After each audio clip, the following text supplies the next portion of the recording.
So Director Goodings, I think we've got about a couple dozen people on the line if we want to start things off. Excellent, excellent. I'm pleased.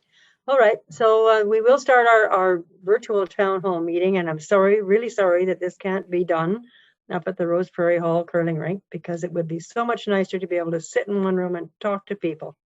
So good evening, everyone, and thank you for joining us tonight.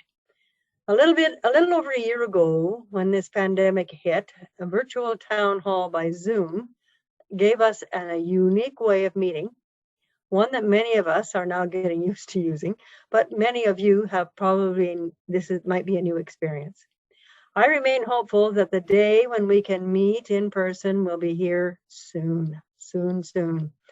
Until then, this is the best way to follow the provincial health officer's directives and keep people safe while still gathering to share information, get your thoughts, and answer those questions.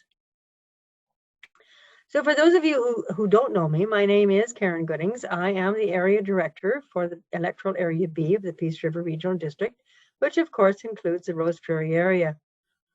Presenting with me tonight is the Peace River Regional District's Manager of Environmental Services, Carrie Bonderoff. Carrie? And of course, our General Manager of Environmental Services, Paula Weichelberger. So I'm pleased that they're both here. We also have a number of staff working behind the scenes tonight to make sure our Zoom meeting runs smoothly and we can make this virtual town hall meeting as effective as possible. The agenda for tonight is a brief presentation followed by a question and answer session. And we have about an hour and a half, so we have plenty of time for questions and discussion. The Peace River Regional District Environmental Services staff will be doing the bulk of the presentation. Purpose of the meeting, of course, is to discuss the future of the water services in Rose Prairie and to answer questions. This meeting is not intended to go into oil and gas activities or reasons why, but we will also discuss a feasibility study to look at possible alternative sources of treatable water in the area. As well, we will address questions submitted to us in advance of tonight's meeting through our Have Your Say platform, and then take questions. Let me take a moment right now to acknowledge that the residents, all of you of the Rose Prairie area, have been so patient, and you've been waiting for some time now for a source of water, and the lack of that water source is certainly causing an inconvenience.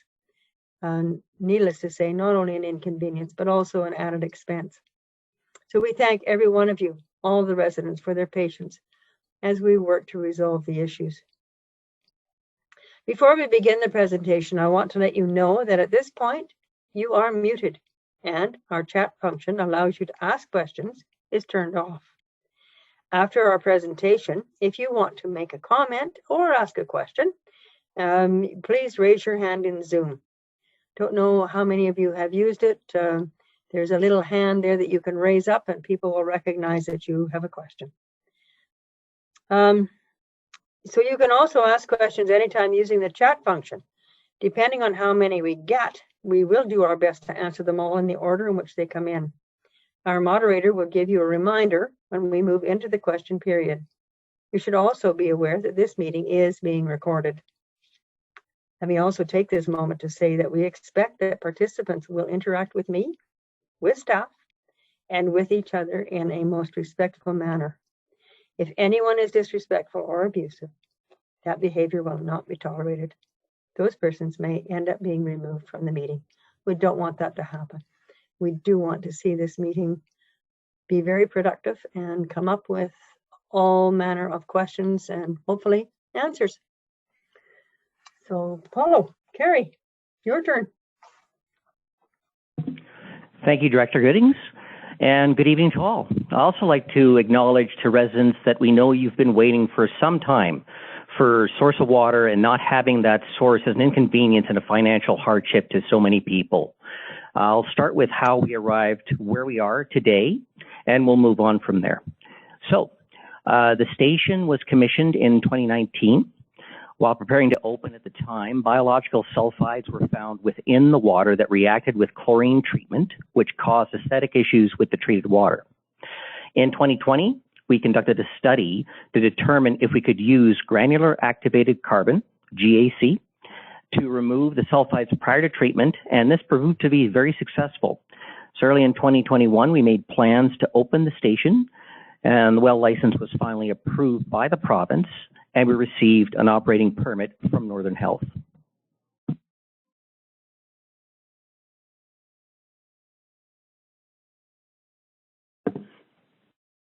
And then, the day before our planned opening on February 22nd, the operator detected unusual bubbling in the treated water storage tank.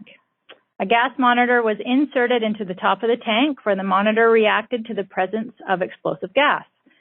As well, there were elevated levels of gas in the well house that's 1.4 kilometers north of the station. We powered the system down immediately. No trace of explosive gases have ever been detected at the site before this date. WorkSafe BC and the BC Oil and Gas Commission visited the site that week. The Oil and Gas Commission utilized their gas detection monitors within the treatment facility, and at that time, the gases had disappeared. However, when the detection monitors were utilized within the well casing, explosive gases were still present. Staff informed Northern Health as to what was going on, and they recommended that the station not be open to the public. They also asked to be kept informed on any developments within the station. With an unknown explanation for the cause of the appearance of the new gases, it was recommended to the PRD board that the operation at the station cease, and this recommendation was then approved. The board also approved the initiation of a feasibility study to be conducted to identify potential sources of treatable water in the Rose Prairie area. That's part of the reason we are here today.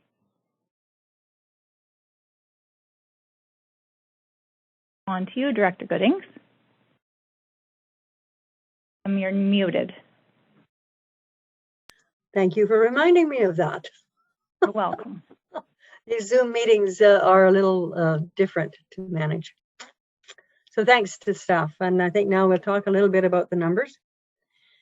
$919,169 in capital expenditures have been spent on the Rose Prairie Water Station, all of which has been paid off by grant monies that I've allocated toward the function.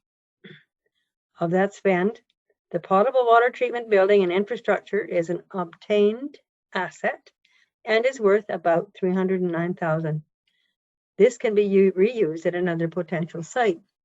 The tax requisition is currently at $1,025,000, and that's for the entire Area B water function. And this is the maximum requisition that can be requested from all residents within the service function area. Therefore, under the current bylaw, there is no risk of increase unless, of course, the assessed value of your home increases, which is outside of our jurisdiction. We are considering two options. The first option is to continue with the full-scale, granular, activated carbon building and additional storage at an estimated cost of about $600,000, and additional infrastructure to remove any gases prior to treating the water. Estimated time to conduct the request for proposals and construction is likely to be 6 to 8 more months. Our second option that we're looking at is to decommission the current site and pursue alternative treatable water sources for the current treatment building. Very rough estimate cost for decommissioning, drilling of a well, construction of the site, qualified professional fees is also very close to $600,000. The cost of either being $600,000 and is directed by our board, we're here tonight to discuss with you a feasibility study for the second option. Back to staff. Carrie, Paulo. Thank you, Director Goodings. So getting into the next portion, PRD is conducting an investigation in cooperation with the OGC that may help to form the feasibility study we're about to undertake. That feasibility study could involve a series of the following. Assessing the possible locations, either a groundwater or surface water source, which is treatable in an accessible area. Assess the work, what's required to relocate and modify the tank loader to treat each of these potential sources. Determine if there are lands available to site the tank loader and treat for each of those potential sources. And cost comparison, what's the cheapest yet still practical option to treat at these potential sources? Finally, utilizing the results of the investigation for the current well, determine the most feasible solution for removing any unwanted gas from the water prior to treatment. Cost estimate for construction, including the full GAC filtration system and additional treatment water storage capacity, would need to be included. This gives us a fairly wholesome study, I guess, to give us a good picture of everything that's going on. So moving on. Rough timeline could be approximately 6 months to complete the study and decide on what the new water source is going to be. And then move forward with land acquisition or a lease if needed, possibly in late 2021 or early 2022. Then we would send out for a request for proposals for the capital works to award a contract and start that construction work. It's very difficult to give an accurate estimate for completion, but we'd expect that to possibly be mid to late 2022.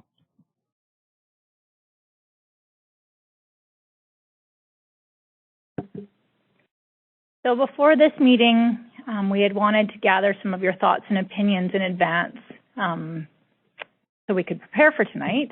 And we've done that by creating a short survey on our website, and specifically it was through our Have Your Say portal. To this point, 7 people have filled out the survey. However, the survey is open until April 9th, so there's still opportunity for people that have joined the meeting that haven't filled out the survey to go ahead and log on to our website, onto the Have Your Say portal, and fill out the survey. So you can also go to haveyoursay.prrd.bc.ca, and you'll find the Rose Prairie Virtual Town Hall page there. The survey findings are interesting. 5 of the 7 people who completed it would actually use the current station if we resolved the issue. The survey proposed 4 possible locations for a new station and asked participants to rank them. The most popular from that survey map was Area A, followed by B, followed by C and D at an equal footing. And then finally, the survey asked if you had a water source on your property that you would be willing to have tested for treatability. 5 of you said that you did not. 1 said yes and would be willing to be contacted by the PRRD for treatability. And 1 of you said that you weren't sure, but were willing to be contacted by the PRRD for treatability. I will unmute myself again before I get told I need to do that. And so we are now at the portion of the presentation and where we are hoping to get good questions and even better yet, be able to answer the questions. But we thank all of you. We're going to move into this question and answer period. And it says that I am supposed to be answering the questions, but I have to tell you, staff may be called upon to do exactly that. So we will share. So I think we turn it back over to the moderator so that she can, or she or he, I believe it's a she, can certainly let you know how to go about taking part. And look forward to the questions. I certainly look forward to getting some answers. Thank you. Thank you, Director Goodings. Just to review how this works, at this point of the meeting, everybody is muted. If you have called into the meeting, press *9 to unmute yourself, state your name, and ask your question clearly.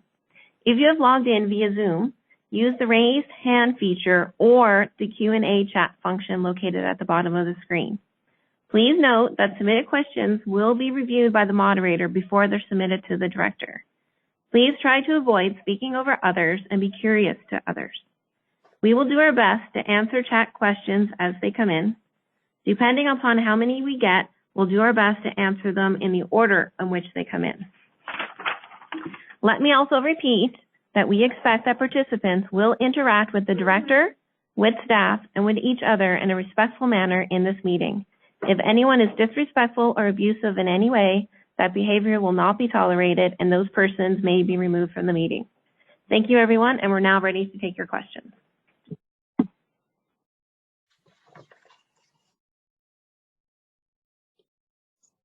So I wonder if there's any of the participants who have an issue getting so that they're able to take part? And how would we be able to include them, staff?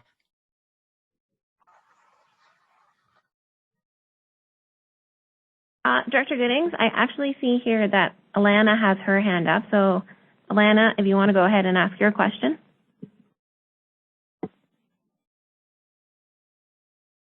And you have to unmute yourself as well. Sorry, can you hear me now? Yes, we can. Thank you. So if we decommission the one that we have already, Herbert and Katrina own that. Is it going to be fixed out? Like, do we have to fix it up for their use again? That is an excellent question for staff. I will give my opinion on that.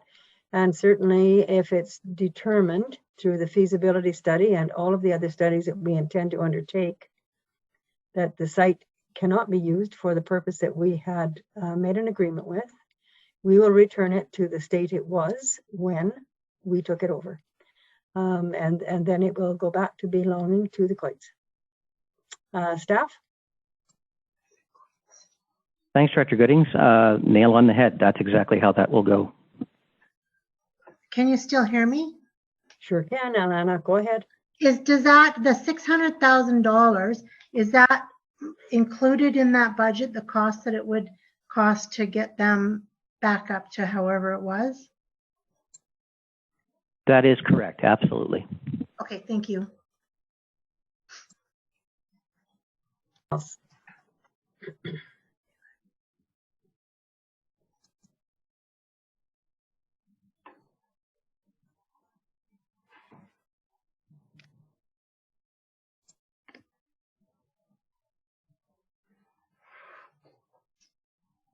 While we're waiting, I guess just for a kickoff point, and it's back to some of the things we talked about. We want to thank everybody again, that those that have participated in the survey so far. One of the key pieces, and I think we talked about it earlier, is that the survey will continue after this date to get some further input from folks out there for a possibility of water sources. All of those pieces are going to be wrapped into the feasibility study going forward. Hi, I see we have a question from Ty. Good question, Ty. Staff, I think this is a good one for you, though, because it's more technical. To staff, the question from Ty is the existing well a taken well or taken over well, or is it a newly drilled well? Thanks for your question, Ty. This is an older well going back approximately, I'd have to ask Carrie, I think it was like 20 or 30 years it was drilled. Yeah.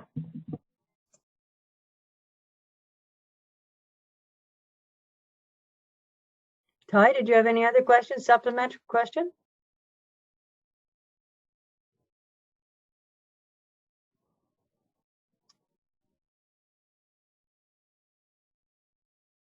Okay, we have Suzanne has raised her hand, so go ahead, Suzanne, you can talk. I am just wondering if any conclusions have been made as to where the gas came from that ended up in the well. So again, I think we have to rely on the Oil and Gas Commission, who are going to be doing some investigating into that. At this point, we are not aware. Okay. And Ty had a follow-up question to Crystal.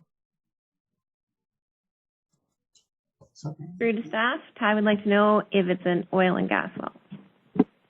Thanks for that clarification there, Ty. No, it was drilled as a residential well.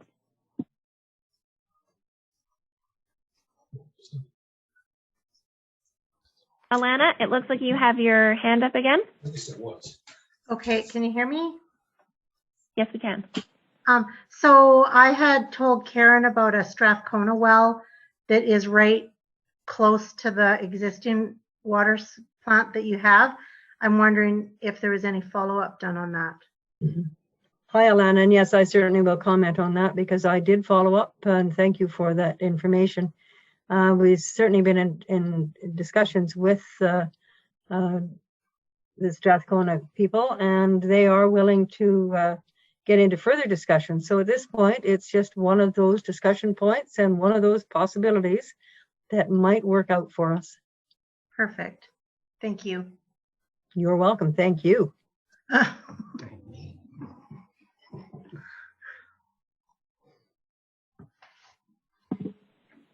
Ty, I see you have your hand up again.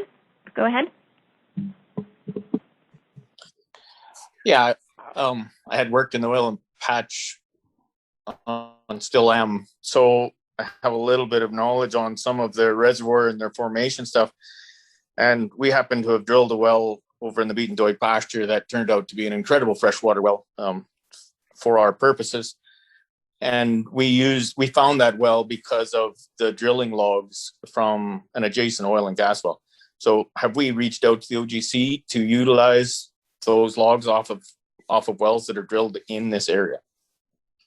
That's a great question, Ty. I'm going to take a first stab at it, and then I'm going to turn it over to Paulo, because that certainly is one of the things that we have said that needs to happen. Not only the Oil and Gas Commission for those logs on the wells that may have been drilled in the vicinity, but also Geoscience, who has been doing a bit of exploratory work on aquifers in our region.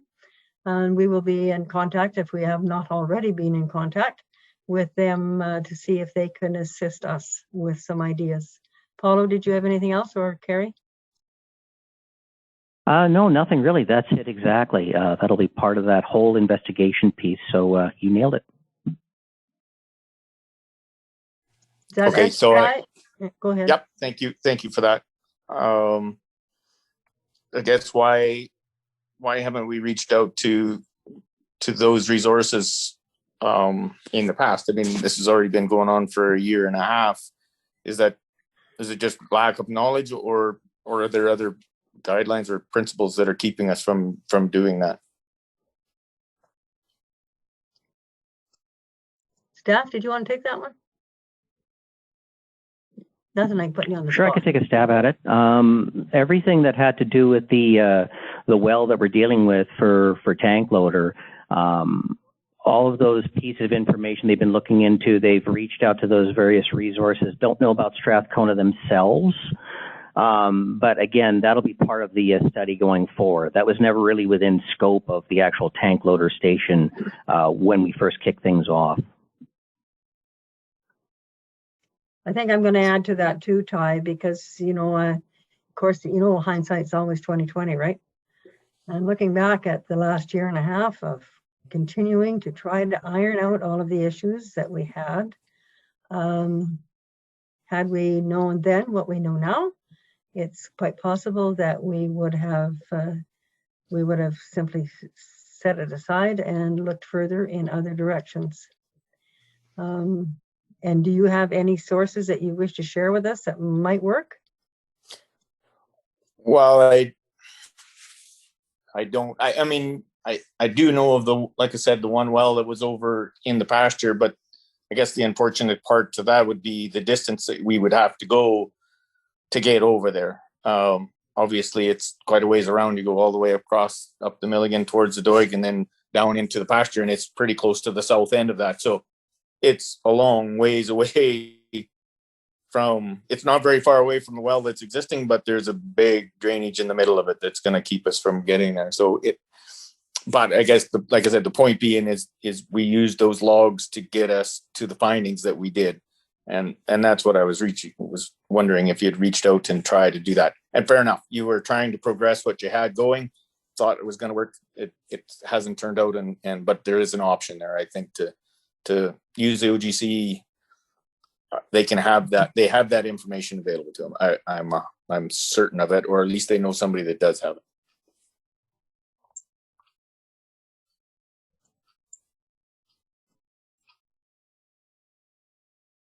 Oh, Director Goodings, I think you're muted again.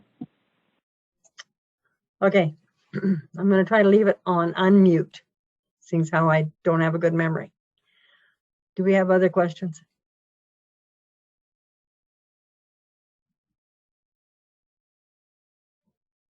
Don't be shy. Speak up. Mike, I see that you have raised your hand. Go ahead. and unmute yourself. Oh, can you hear me now? Yes, we can. Thank you. Yeah, I was just wondering, I'm over here at Peters with, of course, his wife is Rena Anderson. Does anybody ever talk to Dean Anderson, who drilled more wells in the country than he did? I think he drilled that one. I asked Rena, you think he drilled that one? She said, yeah, he must have.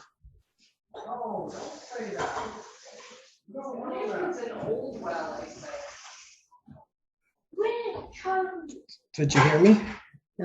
Yeah, we did, but there's a lot of background noise, Mike, and I'm not sure that we reached out to Anderson Water Well.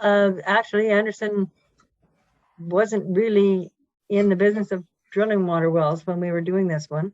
No, Dean wasn't. He's long ago sold that, but he has quite a bit of knowledge of where water is in the country, you would think, huh? Right. And I think we did talk to some of the other water well drillers in the area. But Paulo, Carrie, did you have anything you wanted to add? Thanks, Mike. Actually, as part of the investigation on the current well, the OGC has looked further into the, has spoken with Anderson as far as I know, and that's where we've gained a little bit more information as to what's going on in the bottom of that actual well in terms of what they found when they were drilling. So we are working towards that to find out what Anderson does know about the wells and a little bit more history on when they actually drilled the well. So my guess is that there's probably gas in lots of wells in this country. Yeah, I think I'll have to say, I almost think it should try to find a solution to that one. Is there a solution to the one that, and that's what I'm not clear on, because what I would think is probably it could happen again, right? Yes, but I think we have learned a very valuable lesson in the last year and a half in attempting to make this one work for us. And certainly we'll proceed cautiously and thoroughly in our examination before we expend any more dollars on another well. At the same time, though, I hate to think that you guys will not have your water source for another 6 to 8 months. I mean, I think it's just sad. So yes, the present well is one of the things that we are looking at, and we will depend on those who work with us, our contractors, on the future of it. So the gas is just at the well site. The gas wasn't in the building, or was it in the building? Yeah. The gas was the gas coming up to where the loading site was, or was it just at the well site? I believe it was at the loading site. Go ahead. That's correct. It started to manifest itself. We saw in the tank loading site. We tracked it back. It's definitely coming from the well itself. Oh, okay. But I mean, that's just the way things go. That's life. I mean, nobody intentionally wanted this to become a debacle. Of course, everybody wants to succeed and do good. It's just the way it went. That's all. But my only concern would be, have to be careful. Like you say, you'll be a little smarter next time going forward. We all learn, right, from the past, hopefully. But I would be fearful of the same thing happening again. And I'd say if you could clean up this one, if it's possible. I'm not clear yet. Is it possible is there some way of fixing this situation to use the one that we've got? We certainly are looking at all possibilities.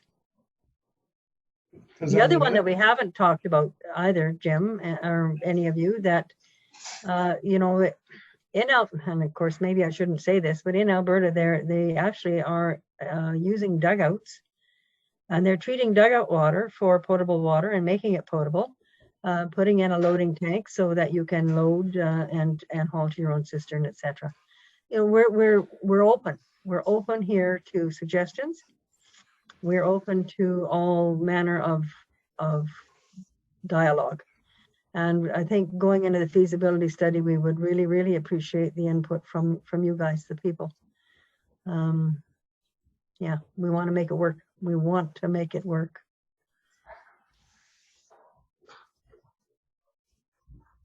Okay, Director Goodings, I have a multiple question from John that was submitted. His question is, it was stated that this was an old domestic water well. Was it capped and left stagnant for a long period of time? Could it be merely leaving the tap running for a while could flush out the contaminants? And has the possibility of a very slight methane buildup over time been considered? So while you directed that question to me, Crystal, and I thank you for that, and I thank the giver of the question, I'm going to turn this one over to Paul. Paulo, it's all yours. Thanks, Director. I'll start and then kick over to Carrie. So going back on, I heard a multi-part question in there. So the long and short is it was drilled as a domestic water well. It was in use. And actually, as we've been piloting the GAC system, we've actually been running it on a fairly regular basis because of the pilot study. So it's never been capped. That's a key piece there. Carrie, I don't know if you have anything additional on that. So yeah, no, nothing additional. This is the well that the Quites were using in their house, and we're treating as potable water with a reverse osmosis system. So it has been used for numerous years. And in terms of your question about gas, you're correct. We haven't tested the gas to know 100% what it is that we're dealing with in terms of explosive gases, but there are numerous gases that it could be, methane being one of them. And those are natural forming gases that could be coming through the aquifer.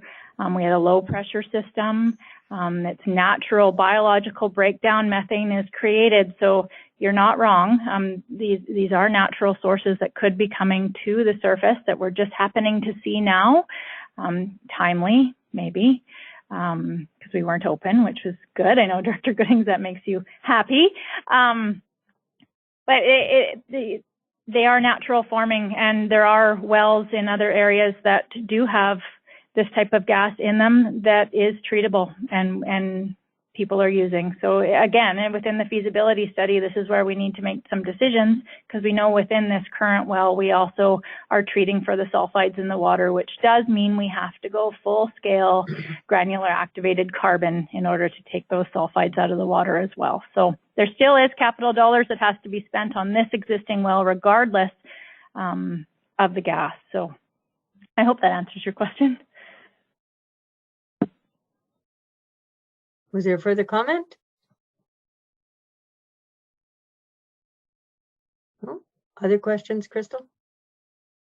Alana, I see that you have your hand raised again. Go ahead. And you have to unmute.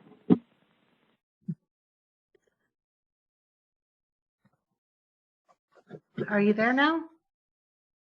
Yes, we are. Thanks. Okay. So that Strathcona well that I phoned Karen about, it's not very far. Like, I think it might be only a quarter of a mile. Oh, it's not very far. So if that one works, you know, the cost of moving and stuff might not be very much. Yeah, good point. This is Paulo again. Yeah. Oh, sorry, Director. No, you go ahead, Paulo. Okie dokie. Yeah, I stepped on your toes. I'm sorry. But no, thanks, Alana, for that. That's definitely something that we'd want to consider as part of the feasibility study. As you say, I mean, if that one does work out and if that makes a lot of sense, you're right, it's a little bit less to travel. We'd still have to do all the capital works to plug everything in, make sure the treatment system runs, but it's definitely an opportunity. So we'll take that into account. I have another question from John again. He's wondering if has capturing and treating overland water from Whiskey Creek been considered? Well, from my point of view, I can say not that I'm aware of. Staff? No, not at this point. That again will lead right back into that feasibility study. As we talked about earlier, it's not going to be just groundwater well, even the existing source. It's also considering surface water draw as well. So that Whiskey Creek might be an option. All I can say is all options are on the table, and that's what the feasibility study, I think, will help us determine, is which is the most practical, feasible, usable source. Alana, I saw your hand was up for a second again. Do you have another question? Well, if they're talking about the creek that runs just over here, it's dry for 4 months of the year. I don't know what creek they're talking about, though. John, do you have a response?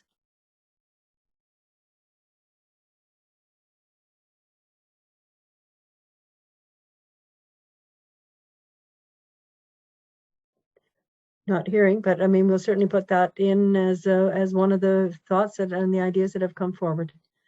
Moving on, next question. Comments?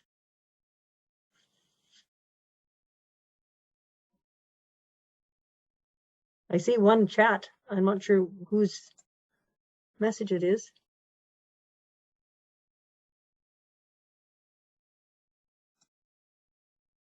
Oh, it's from Jim and Margaret. Have you got that, Crystal? Yes, I see that here, but I don't actually see a question. It was a comment about OGC should have information on seismic wells. We're just going to leave that one and focus on the water question. Okay, sounds really good, because of course that is for sure.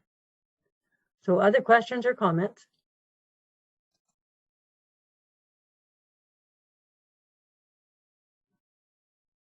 So while we're waiting to have people come up with their comments and questions, I also wanted to say that this is not going to be the last meeting that we hold with the community, because once a feasibility study has been undertaken and we feel that there are some possible solutions and answers, excuse me, we will hopefully sit down in a face-to-face meeting and be able to talk about them. That certainly would be an excellent step forward. We have another question, Crystal. Jim and Margaret, I believe your hand is raised. If you want to go ahead first. And just remember to unmute yourself.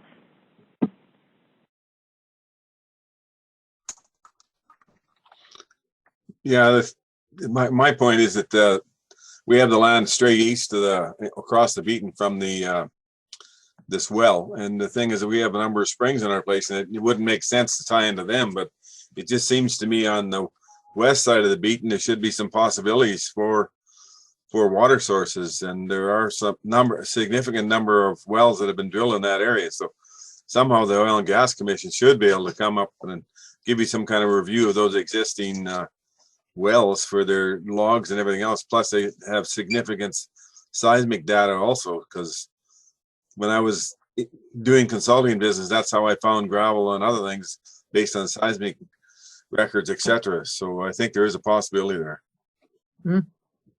Good comment, Jim. Thanks. Director Goodings, I have a follow-up from John answering the question about the Whiskey Creek. He Very says, good. yes, it runs deep in the spring. If that water can be captured and stored in a reservoir, much like Dawson Creek does, it may well be able to provide enough volume with the spring runoff. Well, it's a good comment. I mean, everything's possible, right? I should say anything is possible if we can make it work. We'll make Lana, sure I see that you have your noted. hand up again. Okay, well, he said Jim was saying about all the wells. I know, or springs, I know that there's lots of water here. I know that there's lots of water here all around. So, I mean, I think we should be able to get a good well somewhere. Well, I can say we sure hope so. We have a question from Thomas coming in. Thomas, if you want to go ahead and talk and just unmute yourself. Hi, Paulo. Hi, Carrie. Hi, Karen. How are you? Can you hear me, Good, guys? good. How are you? Go ahead, Thomas. So have you guys ever reached out to Waterline Resources Resources out of Calgary, who actually is the hydrology firm that worked with Strathcona on the well that they have and also on the well that the Kuth family has. They're the hydrology firm that did this work 20 years ago, and they would know. I mean, Steve Foley's been doing wells in this area for quite a few years. So is Darren David. They're both hydrologists from the region. If you guys are looking for logs of where there's aquifers, where you could potentially drill to tap into an aquifer. Well, it sounds like another one to put down on the list. That's for sure, Thomas. Thank you. I can definitely pass on that information to you guys. I know them both quite well. They did our hydrology work, and they've been doing that work up in this region for quite a while. They know quite a few of the drillers as well. Simon Wolford, that's right around the corner from where the Kuth well is, has drilled quite a bit of wells in that country as well. Another question I had for you, Paulo. So if you go GAC on this site, which I think it is probably doable to clean up this water, I understand you've got really two problems here, one with sulfides and then one with the methane gas. So if you go with GAC and with a contact tank prior to treatment, will this throw this utility into a level 2, and are you required then to go 24-hour supervision on it? Thanks for that question, Thomas. We don't know at that point. That's all part of that feasibility study. We'll have to find out either way. We know that the sulfide treatment for GAC and all that sort of thing works and deals with that. It could be that they're looking at, one option might be simply to scrub out the gas if it stays there, if the station stays there. But again, that's going to be one of those many options that are considered as part of the feasibility study. Okay. So thanks, Thomas. And if you would forward that other information on the hydrologists to Paula or to Carrie, that would be wonderful. Thank you. Will do. Anybody else with questions or comments, please?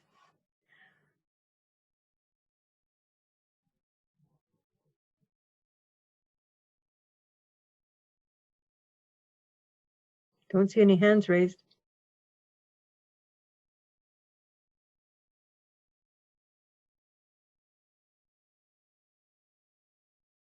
Okay, well, so while we're giving people a chance to think about it a little bit more, because we do have still got a little bit of time to go. Again, I want to just reiterate that staff have worked very hard to try and make this site work, and we're feeling extremely stressed that it has not worked out. Live and learn. I think, as Mike said, we always learn from our mistakes, and although I can't consider this a mistake because we were on the verge of opening it, and I again will reiterate that I am so thankful that it happened the way it did. If it were going to happen before we open it, that's the time for it to happen. So I was pleased about that. Certainly, we are going to be open to taking comments, questions, suggestions, emails, suggestions. Fill out that survey. Would be really, really helpful. And not that many have done it, and we certainly would appreciate it if you would pass that information on to others and stress how important it is that we get the involvement of the people. This is a service that we're hoping will be of an advantageous part of your life, and we want it to be long and well worth it. So please fill out the survey. And just as an added comment, as we've all been chatting here, we've had 2 more surveys pop through, I believe. Excellent.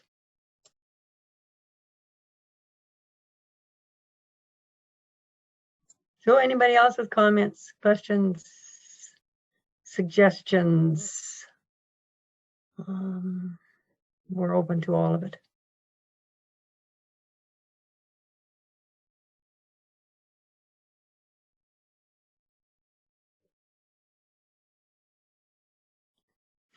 Was there anything sent in previously? This is to staff. Anything sent in previously that we have not already addressed? Don't see anything on our end.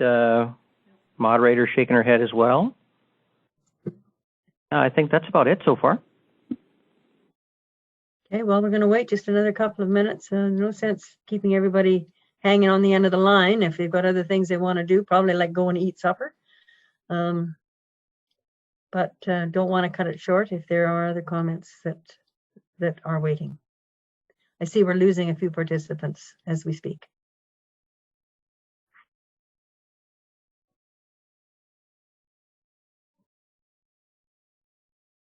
So I guess I'll just ask Carrie and Paulo and all the staff members that are there and behind the scenes that are making this thing work for us. If you had anything else you wish to add to the conversation or reiterate what needs to come next, what are our next steps? Thanks, Director Goodings. For us, I think just generally a huge thank you and shout out to everybody that joined. I see 30 plus were on the call here, which is fantastic. Thank you again for the surveys that are coming through. Again, we're taking all of the input that we can to make sure that we actually get to a point where we can put a station in place, get potable water out to that region, because that's the really important thing that we want to close off. So I just want to say thank you again for everybody's input. Carrie, did you wish to add? I just really encourage those of you that are on the call and, you know, to encourage your neighbors as well to reach out if you have questions and not feel like you're imposing or bothering us, because I know I've had some of those calls where people have felt like they're bothering us. You're not bothering us. We want to hear from you. Any ideas that you have before we go out to feasibility is better than if it's going to be too late and we've already gone out. So please don't be shy. This is your water, and we really do want to get water to you. We know how important it is for you to have it. So thanks for joining. I think might have another question or maybe even a chat. Crystal? We just have a couple people thanking us for putting on the meeting. So no questions, just lots of thanks. Okay, well, I want to thank everybody, absolutely want to thank everybody for joining us tonight.